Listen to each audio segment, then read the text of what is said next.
कांग्रेस ने एनसीपी नेता बाबा सिद्दीकी की हत्या को लेकर महाराष्ट्र सरकार को कटघरे में खड़ा किया है।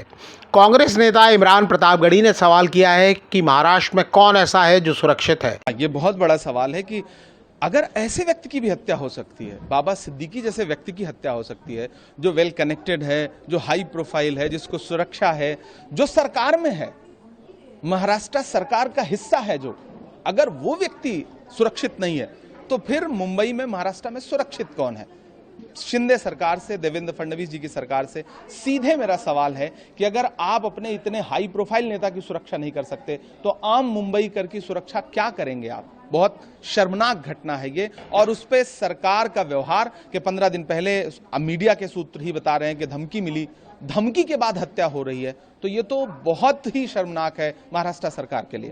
प्रतापगढ़ी ने सवाल किया है कि क्या महाराष्ट्र सरकार और डिप्टी सीएम देवेंद्र फडणवीस इस हत्या की जिम्मेदारी लेंगे।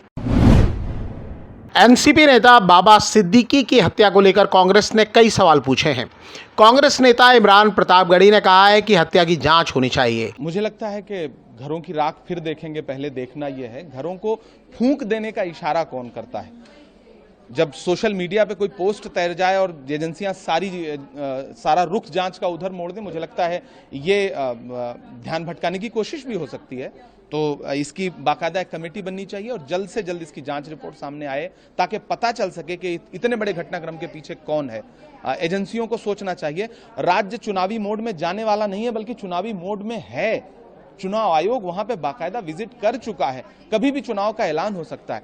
ऐसे में अगर इस तरह से चुनाव का आगाज करवा रही है भाजपा सरकार महाराष्ट्र में, तो ये तो बहुत खूनी आगाज है। बाबा सिद्दीकी लंबे समय तक कांग्रेस में रहे थे। शिवसेना यूबीटी ने बाबा सिद्दीकी की हत्या के मामले में महाराष्ट्र सरकार और डिप्टी सीएम देवेंद्र फडणवीस से सवाल पूछे हैं। शिवसेना यूबीटी नेता संजय राउत ने कहा है कि मौजूदा सरकार में नेता और विधायक भी सुरक्षित नहीं हैं। तो उनकी हत्या ऐसी तरह से होती है जिनको सिक्योरिटी है, वाई स्टेटस की सिक्योरिटी है, और उनकी हत्या होती है। उसका मतलब क्या है? हत्या का पीछे कारण कुछ भी हो, लेकिन हत्या हो गई है तो आपका फेल्योर है, मुख्यमंत्री का फेल्योर है, अपने पुलिस दल का गुनेगारीकरण किया है आपके स्वार्थ के लिए, कलेक्शन के लिए। हाँ, पुलिस का इस्तेमाल जिस तरह से होता है तो ये उसका नतीजा है कि कानून का डर नहीं रहा, पुलिस का डर नहीं रहा।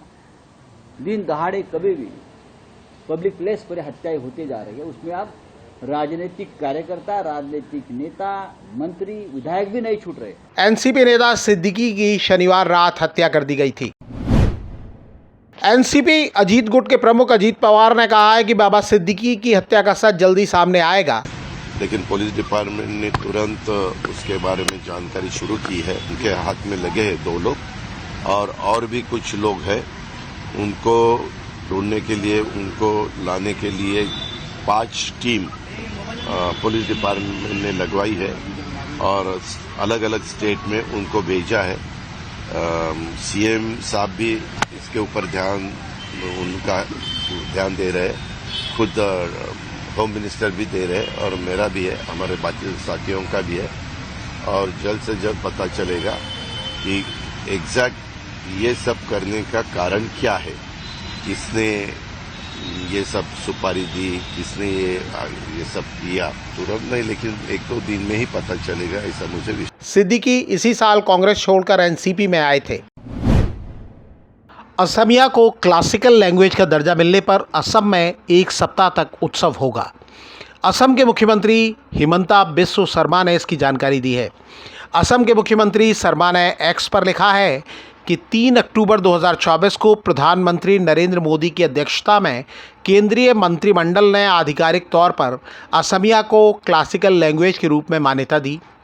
इस ऐतिहासिक उपलब्धि का जश्न मनाने के लिए असम 3 से 9 नवंबर 2024 तक भाषा गौरव सप्ताह मनाएगा।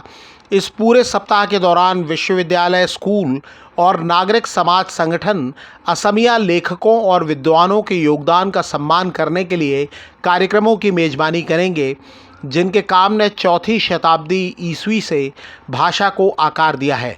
असम के लोग राज्य की सांस्कृतिक और भाषाई विरासत के प्रति इस महत्वपूर्ण कदम के लिए पीएम के प्रति हार्दिक आभार व्यक्त करेंगे।